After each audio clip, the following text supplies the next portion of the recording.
Good morning, students. In the previous class, we have discussed about the topic xylem transport or ascent of sap. There we have discussed how the plants or the trees they are able to uplift the water with the help of their roots through the soil. There we have discussed due to presence of certain physical forces, the plants they were able to uplift the water up to certain height. Today, we'll enter a new topic which is phloem transport or translocation. So, let us first of all try to understand what do we mean by the word translocation. We know the food which is prepared within the green leaves of the plant within the mesophyll cells, they are to be mobilized to all the parts of the plant body, whether they are the branches, stems, fruits, even the root tips also. So the food which has been prepared within the leaves, it has to be mobilized to all the parts of the plant body depending upon the need. So the process involved in the conduction of the prepared food to various parts of the plant body is known as translocation. And we have also discussed it is fulfilled with the help of a special type of conducting or vascular tissue which is known as phloem. We know with the help of xylem tissue, water and minerals are conducted, whereas in the case of phloem tissue, it helps in the conduction of the prepared food. We should try to recapitulate the components of phloem. We have discussed in standard 9 that phloem tissue is made up of these four different types of cells, which are phloem, parenchyma, companion cells, sieve tubes, and fibers. We have framed the mnemonic PCSF. Just like the xylem tissue, it is also made up of four types of cells, which are xylem parenchyma, sclerenchyma, tracheids, and vessels. We have again framed the mnemonic PSTV. So first of all, let us try to understand the diagram which we have drawn here to illustrate the translocation of organic solutes within a plant body. Here we have drawn a xylem vessel within which adjacently we have drawn the phloem sieve tube cells followed by companion cells and mesophyll cells. So within any plant body, these vascular bundles, xylem and phloem, they are placed adjacent to each other.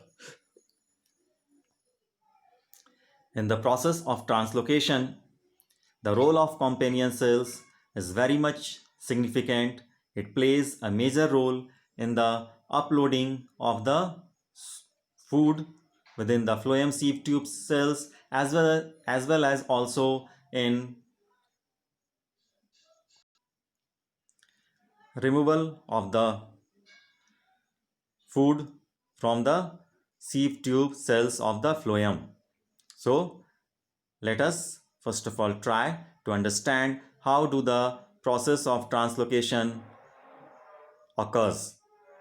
The food which is prepared within the mesophyll cells of leaf, which is primarily a sucrose, is loaded within the companion cells by the expenditure of energy. So the process involved is active transport, and the sucrose is loaded again from the companion cells to the adjacent sieve tube cells within the phloem tissue, due to which the osmotic pressure within the phloem sieve tube cells increases, or we may understand in the sense that within the phloem sieve tube cells the solute potential increases, whereas the solvent potential is much more within the xylem vessels. So the water diffuses inside within the phloem sieve tube cells to form the aqueous solution and causes it to move ahead within the phloem sieve tube cells. at the region of companion cells. It is again unloaded here. The sucrose is unloaded by the expenditure of energy, and due to the removal of the sucrose, the solvent potential increases here. So again the water diffuses out of the phloem sieve tube cells again back to the xylem vessels, and from the companion cells it is now sent to the area of sink, where it has to be stored in the form of starch, or may be used in some other metabolic activity. May also it may be utilized to generate energy in the process of respiration by converting it into glucose. So just now do we have discussed the source was leaf and the sink was the root cell, but depending upon the season and the need of the plant, the areas of source and sink may alter. May the food which has been stored within the root cell, they may act as a source for providing the food during the adverse condition, or we may say in the early spring when the plant has shed its leaves, and to develop the leaves and the photosynthetic apparatus, energy would be required. So that energy is fulfilled by the mobilization of the stored food within the root cells. So those area would be acting as source and the leaves would be acting as sink. So in the case of phloem, what do we may observe? The movement is in two-way direction, sometimes from upward to downward direction, whereas sometimes from downward to the upward direction, depending upon the need and condition of the plant body. So the phloem sap, mostly it consists of water and sucrose, but also certain other sugars, hormones, amino acids, they are also transported or translocated through the phloem tissue to the different parts of the plant body. So we may understand that in the storage organs, the sucrose is immediately converted into starch and stored for future purpose, whereas in other tissues the sucrose is converted into glucose and may be oxidized to get energy. So since sucrose is removed for some purpose, there always exists a continuous gradient and translocation continues within the phloem sieve tube cells.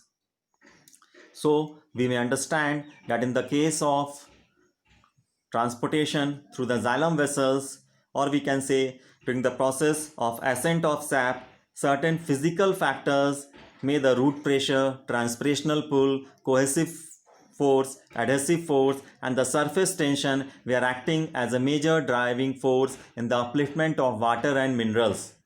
But in the case of translocation or phloem transport, there too we may observe that the movement of the sucrose from the mesophyll cells of leaf, or we may say from the source to sink, depending upon the season, they are fulfilled by the expenditure of energy in the form of ATP. We may have also discussed and understood that how the source and sink relationship is variable. That is, the direction of movement in the phloem can be to the upward direction or to the downward direction. That is bidirectional. So this we can compare in the movement within the xylem vessels, which is always in one directional, or we can say unidirectional state, that is towards the upward direction. We can also say, unlike one-way flow of water in transpiration, food in phloem sap can be transported in any required direction so long as there is a source of sugar and a sink able to use, store, or remove the sugar. So till so far here. In the next class we'll discuss about the next important life process which is excretion. Thank you. Have a nice day.